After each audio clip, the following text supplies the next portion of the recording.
박사님, 더운 여름, 오늘은 땀에 대해서 이야기해 볼까 하는데요. 특정 부에만 땀이 많이 나던가, 너무 흐른다거나, 땀 냄새가 심한 경우 다 체질 때문일까요? 결론만 얘기하면 체질 때문입니다. 유전적인 요인도 있고요. 다양한 이유로 그럴 수 있습니다. 땀샘이 무언지부터 한번 알아보겠습니다.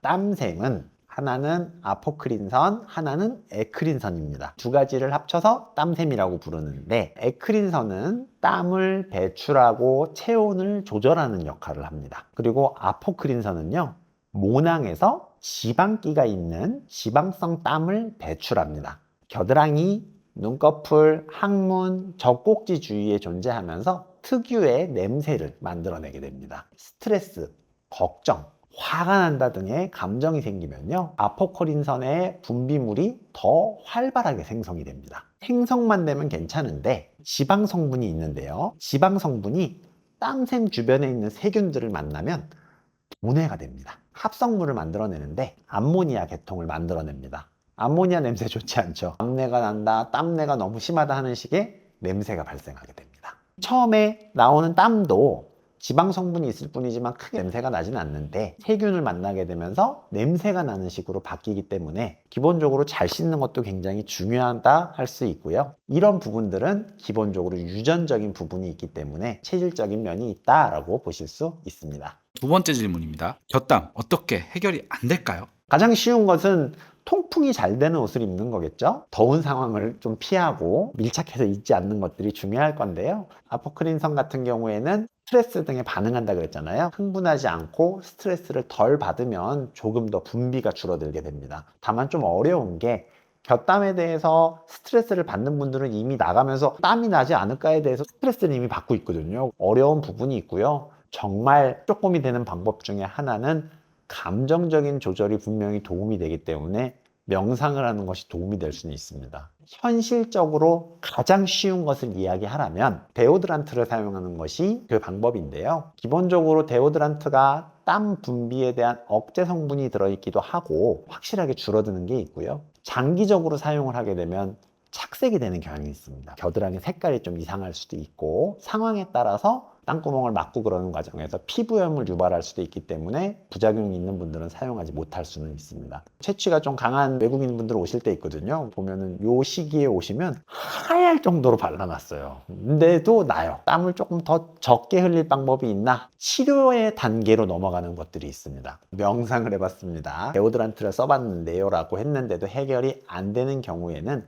수술적인 요법을 사용하기도 합니다. 냄새를 만들어내는 지방 성분이 들어있는 땀을 배출하는 아포크린 샘 자체를 직접적으로 없애는 경우가 있습니다. 땀을 만들어내는 조직 자체를 아예 제거해 버리니까 분명하게 효과는 있습니다. 거기다 유전적인 측면이 있어서 아포크린 땀샘이 남들보다 많은 사람들이 있거든요. 수술한 사람들 하나씩 사실 뜯어내는 셈이에요. 그러면 뜯어낸 거 보면 조직을 이만큼 걷어서 보여줘요. 확실히 그만큼 줄어듭니다. 대신에 교감신경이 작동할 때, 긴장하거나 스트레스 받을 때 자연스럽게 땀이 나게 되고요. 땀샘을 사람의 눈으로 다 없앨 수는 없어요. 완전히 100% 완치가 되는 개념으로 접근할 수는 없고, 분명히 줄어든다의 개념으로 보시면 되고, 이게 다른 곳에서 땀이 폭발하는 수가 있습니다. 겨드랑이에 있는 걸 많이 줄이고 나면 나머지에서 많이 날 수 있기 때문에 좀 조심할 필요가 있다 기억하고 넘어갈 수 있죠. 최근의 연구에서는 지방 성분이 있는 것 자체로는 크게 냄새가 나는 건 아니라 그랬잖아요. 세균이 먹으면서 암모니아로 변하는 게 문제라 그랬었기 때문에 최근 연구에서는 세균에서 분비되는 과정을 차단하는 성분을 데오드란트에 넣으려고 노력을 하고 있는 연구는 있습니다. 그리고 기본적으로 가장 쉬운 방법, 세균이 번식하기 전에 깨끗하게 씻는 것들은 분명히 도움이 됩니다. 겨드랑이에 보톡스를 맞는 경우도 있는데요, 교감신경이 작동 안 하도록 마비시킨다는 개념으로 시술을 하는 겁니다. 부작용이 사실은 있더라도 시간 지나면 좋아지니까, 효과 있는 사람들은 효과 있다고 하니까 해볼 수도 있겠죠. 혹시 음식 섭취가 암내에 영향을 미칠 수도 있나요? 음식 때문에 땀 냄새가 더 많이 날 것 같은데 맞을까요? 맞습니다. 제 얘기를 잠깐 하면, 제 신혼여행 갔을 때 야간 버스를 탔어요. 외국인들이랑 다 같이 자는 유럽에서 탔는데 진짜 냄새가 너무 많이 나서 자기 어려웠거든요.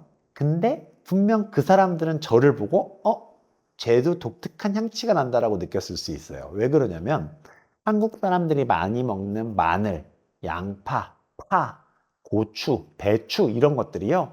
유황이 많이 들어있기 때문에 채취와 겨드랑이 냄새의 원인이 될 수 있어요. 외국 애들도 치즈 같은 거 많이 먹어서 냄새 나는 것 같다는 얘기 하잖아요.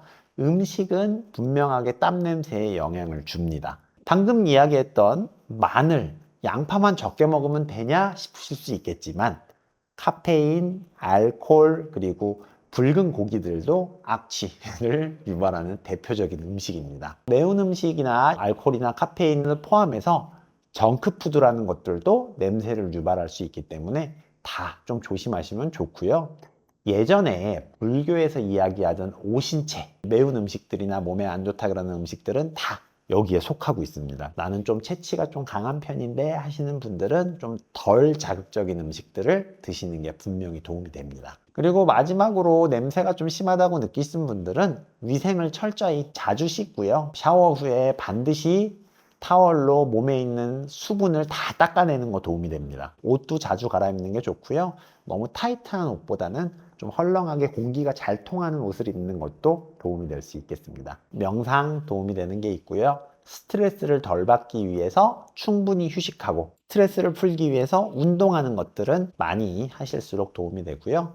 데오드란트 사용하시는 거 좋고 땀을 줄이는데 도움이 되는 발한 억제제를 사용하는 것도 도움이 될 수 있습니다. 때때로 저희가 한약을 처방해서 교감신경의 항진, 자율신경계통에 문제가 있어서 땀이 더 많이 나는 사람들은 좀 줄여드릴 수 있거든요. 치료의 한 방법으로 사용할 수 있겠습니다. 여름에 일부러 더운 음식을 먹으면서 땀을 빼는 건 어떨까요?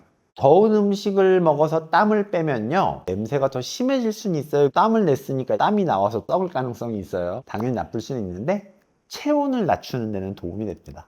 마지막 질문입니다. 식은땀 같은 몸에 이상이 있을 때 나는 땀같이 반드시 건강 체크를 해야 되는 신호도 있을까요?